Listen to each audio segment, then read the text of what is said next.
en Vida FM. Los martes y jueves, enseguida de las 12:30. Un espacio de vivencias, sentires y pensares. Una ventana abierta a través de la palabra y la música, la literatura, el lenguaje, la historia, el arte, la educación, el deporte y el humor. Vida FM se complace en presentar al profesor Néstor de la Llana en La Magia de las Palabras. Muy buenos días, amigos de Vida FM, y hoy, retomando un tema que ha sido frecuente en La Magia de las Palabras, hablar un poco de la importancia de su origen, de su historia, de cada una de ellas, y en este caso vinculado, fue también una conferencia que en algún momento dicté, pero un poco más teatral porque era con una mesa servida de alimentos, se llamaba La mesa está servida, y a medida que tomaba y comía, o simulaba comer y beber, iba contando la historia y de todos los alimentos. Somos lo que comemos, la comida tiene una importancia cultural muy grande y a veces los nombres que le damos a las cosas que comemos no le damos mucha importancia y se podría escribir libros enteros y hablar de historia y de literatura y de filosofía a partir del nombre de los líquidos y sólidos que comemos diariamente. Y por eso el programa de hoy se llama La mesa está servida, y antes de venir acá lo que hice fue simular lo que comería desde la mañana hasta la noche y contarles un poquitito de esta idea de cómo se puede rastrear historia, literatura, toda la cultura general a partir de las palabras de aquellas cosas que ingerimos diariamente. Empezaríamos con un desayuno, en el cual podríamos incluir un té, planta o arbusto siempre verde de la familia de la camelia, original de la India y de la China. Está rodeada de muchas y antiguas leyendas, una de las cuales relata que el sacerdote budista Bodhidharma estuvo 7 años sin dormir meditando. Según los hindúes, porque masticaba hojas de té. Según los japoneses, se habría cortado los párpados arrojándolos al suelo, donde entonces creció una planta milagrosa que tenía la propiedad de impedir el sueño. Otras historias cuentan cómo un importante personaje de la China imperial, varios miles de años antes de Cristo, se recostó bajo la sombra de un arbusto a la espera de que sus asistentes calentaran agua. De pronto, cayeron sobre el agua hirviente unas hojas que dieron un gusto inesperado hasta la entonces insípida infusión. Según viejas crónicas que datan de los primeros siglos de esta era, los chinos le llamaron tu, de donde luego derivaron té o tie. Con el tiempo y para evitar confusiones con otra planta parecida, eligieron sha. Luego los portugueses lo llevaron a América y Europa con ese mismo nombre, sha. Los japoneses usan el té como bebida ceremonial y muy indicada para las meditaciones nocturnas, al punto que desarrollan un verdadero ritual en su torno hasta convertir el proceso en la tradicional ceremonia del té o yanoyui. El té, cuyo nombre científico es Camellia chinensis, remonta su historia al año 2800 a.C. y fue llevado a Europa en 1610 y podría seguir contando una larga historia. Pero el té se puede acompañar de un bizcocho, que creo que en algún momento dije que se puede escribir tanto con S como con Z. Bizcocho etimológico, morfológicamente mejor con S, porque recoge el sentido de bis. Bizcocho quiere decir cocido, cocinado 2 veces. O unas medialunas. La medialuna es curiosa. Factura elaborada por primera vez en Viena en el siglo XVI para conmemorar una victoria decisiva sobre los turcos, cuyo emblema nacional es la media luna. Así que para festejarse la comían. Igual origen es el francés croissant, que quiere decir luna creciente. O sea, nos comemos la bandera o los símbolos emblemáticos de los turcos, porque los suizos conmemoraron una batalla ganada, una liberación ganada contra ellos, o un croissant, una luna creciente, o un pan con manteca. Y para eso, pan es una hermosa palabra, es del latín compani, los que comparten el mismo pan son compañeros, y de ahí la palabra pan con ese sentido sagrado casi de compartirse. Pero un pan con manteca nos puede hacer recordar los dichos como tirar manteca al techo y alguna otra expresión. Pasado el desayuno, los diabéticos, por ejemplo, como el que está hablando, deben hacer una colación. Yo, hace ya como 4 o 5 años, me acompañan las manzanas. De la manzana podría ser no un programa de 15 minutos, sino de horas, porque, bueno, es una fruta que tiene su larga historia. Ninguna otra fruta ha recibido un trato más fabuloso y extraordinario que la manzana. Considerada la fruta de la tentación, porque por muchas generaciones se le otorgó un lugar en el paraíso como el fruto que comen Eva y Adán. La Biblia, sin embargo, nada dice de manzanas en el Génesis. Solo menciona el árbol del conocimiento del bien y del mal. Y sí, en cambio, nombra a la higuera, con cuyas hojas se tapa a la pareja al descubrir su desnudez. Desde tiempos muy remotos se adjudicaron a la manzana propiedades mágicas, curativas, especiales, distintas. En la propia Biblia, el rey Salomón dice que quien coma una manzana por día evitará la visita del médico. Luego se descubrió que la manzana podía reemplazar al cepillo de dientes si se come por la noche. Agiliza los intestinos, pero rallada y deja oxidar, detiene las diarreas. Con su cáscara se produce un té diurético, y muchos pueblos la creen capaz de otorgar belleza y tersura a la piel y salud prolongada.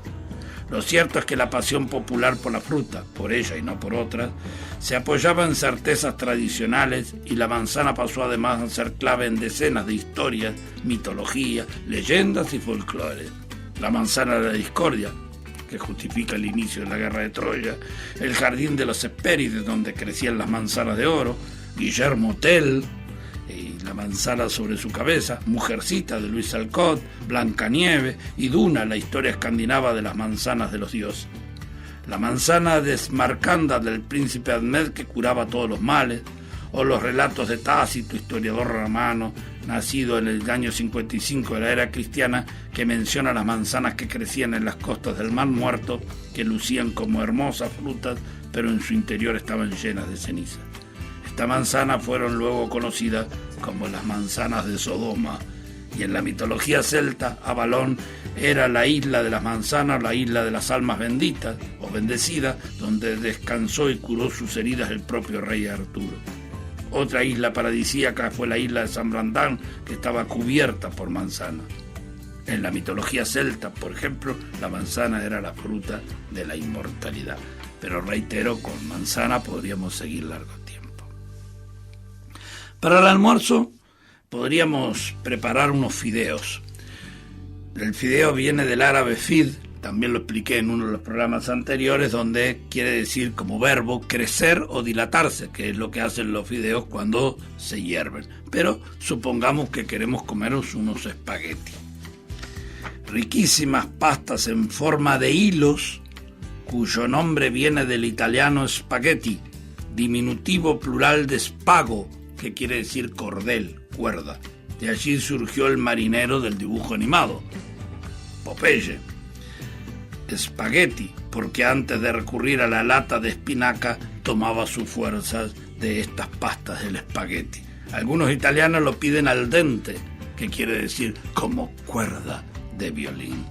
Eso es lo que comeríamos, pero los fideos pueden llevar un poquitito de sal, aunque hoy ya se recomienda mucho menos sal. La sal en la historia de la humanidad juega un papel importante. Hasta guerras hubo por ella, cientos de viajes y de descubrimientos geográficos se motivan en el traslado o en el descubrimiento de este elemento que era fundamental para la conservación, no solo la sazón de los alimentos. La sal de la tierra. De una persona con gracia decimos que tiene salero, o que es salerosa, dirían los españoles. Al hacerlo evocamos sin darnos cuenta un largo periodo en el que la llamada sal de mesa fue vital para la subsistencia de muchos pueblos que carecían de ellas. Parte del sueldo de las milicias romanas se pagaba con sal. Ese es el origen de la palabra salario. y en otras tierras esa sustancia formaba parte de los tributos debidos al rey. A tal punto representaba un bien precioso, sobre todo en los lugares alejados del mar, que la Biblia así la considera en varios pasajes. El más conocido es el que figura en el Evangelio según San Mateo, donde Jesús exalta la misión de los apóstoles. Vosotros sois la sal de la tierra, y si la sal se desazona, ¿con qué se volverá a salar? La expresión sal de la tierra se aplica hoy como superlativo para destacar las virtudes de una persona o de un grupo de gente muy valiosa por su arte, su ingenio o su inteligencia. Son, como dice la parábola bíblica, el condimento esencial de la vida. Sin ellos, sin sus palabras y sus obras, todo se volvería achatamiento y bostezo, insoportablemente soso, aunque los jóvenes acuñaron en el habla cotidiana determinadas expresiones como tasalao. Para el postre podría ser un bombón, del francés bonbon, 2 veces bueno, y tomarnos una salus, que es una bebida sana, que en realidad está escrito en latín, porque es el nombre de la diosa romana de la salud, o una Pepsi, que fue inventado a fines del siglo XIX como un remedio para curar un mal gástrico que se llama dispepsia, por lo cual la Pepsi era para combatir ese desorden estomacal. En la merienda nos podemos tomar un yogur con cereales, y ahí les explicaría la historia del yogur, una palabra turca si no mal no recuerdo, y los cereales que son en homenaje a la diosa de la agricultura, o Ceres con C. Pero los vamos a acompañar con unos especiales bizcochitos que tienen una historia que está vinculada al anarquismo.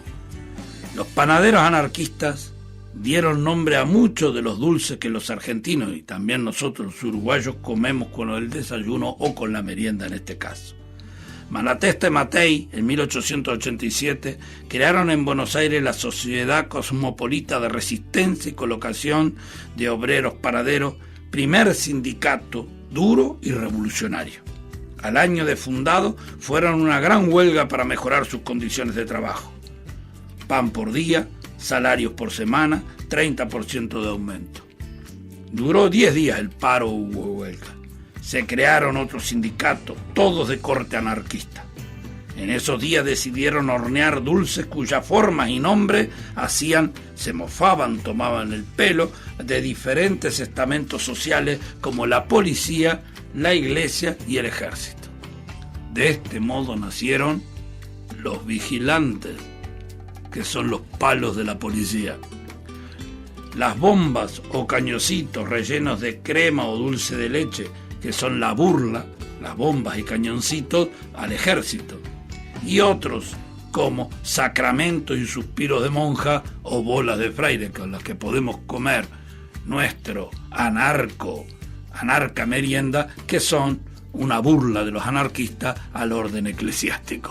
Por lo tanto, en esas simples comidas que acompañamos, como estamos acompañando la merienda, es así. Y nos vamos a la cena ya, llegando ya al final del día, y en ese caso nos vamos a comer, si encuentro aquí algunas anotaciones, que nos vamos a comer un chivito uruguayo. Como es sabido, este chivito es en verdad un sándwich de carne. Sándwich también tiene origen noble en un apellido que después contaría la historia. Es en verdad un sándwich de carne vacuna con jamón y queso. Lo inventó en Punta del Este el dueño de un restaurante llamado Antonio Carbonaro. Hace unos 50 años, en medio de un apagón, al turista que pidió carne de chivo para cenar, Carbonaro le sirvió esta creación suya sin sospechar que se transformaría en un plato favorito de la gastronomía local. Y el chivito lo podemos acompañar. Tiene siempre mayonesa es interesante, salsa batida preparada con pimienta, sal, aceite, vinagre y yema de huevo. Cuando Armand Jean de Plessis, cardenal y duque de Richelieu, primer ministro de Luis XIII, ancló en Puerto Mahón, M-A-H-O-N, en las Menorca y las Baleares, en el mar Mediterráneo en 1750, reclamó comida tan pronto tocó tierra. Como no había nada preparado, su cocinero, apurado por la circunstancia, el apetito y el mal humor de su jefe, tomó lo que pudo, puso los ingredientes juntos y los batió hasta darles consistencia, forma y color amarillento. Desde entonces a ese conjunto se lo llamó maonese, por el puerto Mahón, capital de Menorca, que a su vez deriva de Magón, fundador cartaginés, hermano de Aníbal, etc. Y bueno, vinculado con la geografía hay muchas cosas que comemos de nuestras comidas que refieren a la geografía. Una milanesa, una tangerina, un pan francés, un pan marsellés, un pan de Viena, una napolitana, una bergamota, tomamos una malta o nos tomamos un oporto y no basta decir, no hay por qué decir que es un vino. O comemos una hamburguesa del puerto de Hamburgo, donde era un puerto donde Burgo es puerto, ciudad, pero era jamón. La hamburguesa trasciende el sentido del jamón, pero muchos términos de lo que comemos están vinculadas a lugares, a paisajes, a zonas del mundo. Y nos podemos tomar el chivito uruguayo con una 7-Up. Está bueno, eso lo aprendí hace poco. 7-Up significa en inglés superior a 7. La expresión se refiere a la escala que en química mide el grado de acidez de una sustancia. El punto neutro es el del agua pura, a la que se le adjudica el valor 7. Los ácidos como el vinagre o el jugo de limón tienen valores inferiores, y las bebidas que están algo arriba de 7, como el agua mineral y la 7-Up, son levemente alcalinas, condición favorable a la digestión. O sea que cuando tomamos una 7-Up se está aplicando un principio químico vinculado con la alimentación y lo ignoramos por completo. Y así podemos llegar, cambiar cada día el menú y hablarlo. Esto está bueno, y yo lo llamaba la mesa está servida. Claro, lo mejor para todo, y también tiene una larga historia vinculada a determinados paisajes. Uno se tomaría un buen café para terminar toda esta comida que hemos comido desde el desayuno hasta la cena. Y si estuviera un poco tormentoso, uno podría decir, ojalá que llueva café, con Juan Luis Guerra. Muy buenos días.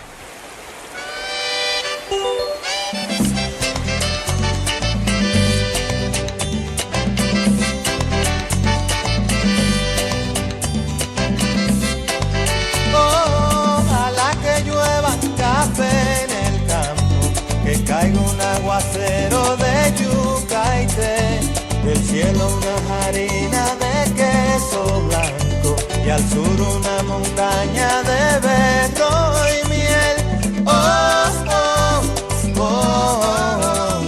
Ojalá que llueva café.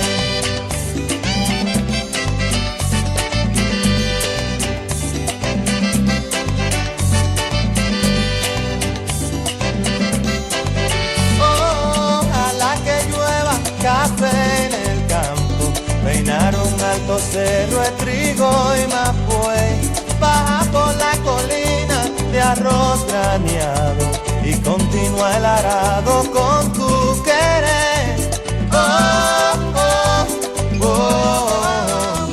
Ojalá el otoño en vez de hojas secas vista mi cosecha y sale. Sembra una llanura de batata y fresas, ojalá que llueva café. Pa' que en el conuco no se sufra tanto, ay, hombre. Ojalá que llueva café en el campo. Pa' que en Villa Vázquez oigan este canto. Ojalá que llueva café en el campo. Ojalá que llueva,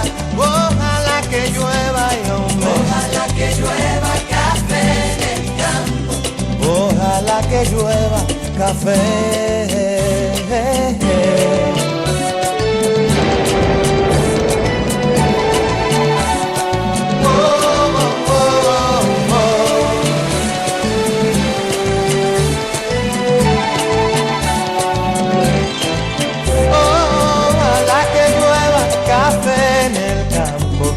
sembrar un alto cerro de trigo y mapuey, baja por la colina de arroz trañado y continúa el arado con tu querer. Ojalá el otoño en vez de hojas secas vista mi cosecha y pipizales. Sembra una llanura de batata y fresas, ojalá que llueva café. Pa' que en el conuco no se sufra tanto. Ojalá que llueva café del campo. Pa' que en los montones oigan este canto. Ojalá que llueva café del campo. Ojalá que llueva, y hombre. Ojalá que llueva café del campo. Ojalá que llueva café, pa' que todos los niños canten en el campo. Ojalá que llueva café del campo. Pa' que en la romana oigan este canto. Ojalá que llueva café del campo. Ay, ojalá que llueva, y hombre. Ojalá que llueva café del campo. Ojalá que llueva café.